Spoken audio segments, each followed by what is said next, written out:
விஞ்ஞானம் வளர்வதற்கு முன்பே நம்ம முன்னோர்கள் நம்ம உணவை எப்படி கற்றுக் கொடுத்துருக்காங்க தெரியுங்களா? நம்ம முன்னோர்களுக்கு சாப்பாட்டு விஷயத்துல கார்போஹைட்ரேட் என்ன தெரியாது, புரோட்டீன் என்ன தெரியாது, புரதம்னு என்ன தெரியாது, நார்ச்சத்துன்னு என்ன தெரியாது, மெக்னீசியம் என்ன தெரியாது, டயட்னா என்ன தெரியாது, மினரல் என்ன தெரியாது, ஒமேகா 3 என்ன தெரியாது. ஆனா தெரிந்ததெல்லாம் ஒன்றே ஒன்று, சத்தான உணவு. அந்த சத்தான உணவு இதுல எத்தனை மூலக்கூறுகள் தேவையில்லை தெரியாது.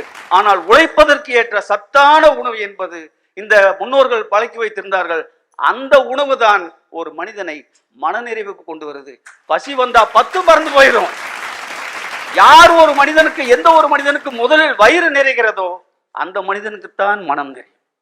அந்த மனம் நிறைந்த மனிதனிடமிருந்து வெளிப்படுகின்ற ஆற்றல் தான் இந்த சமூகத்திற்கு ஆக்கபூர்வமான அனுபவங்களையும் விளைவுகளையும் இந்த நாட்டிற்கும் சமூகத்திற்கும் வீட்டுக்கு தருங்கிறது மறுக்க முடியாத உண்மை.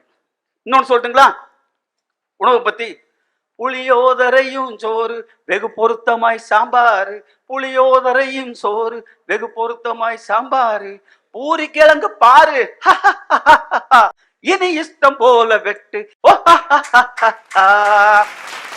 சார் உணவின் மகிமை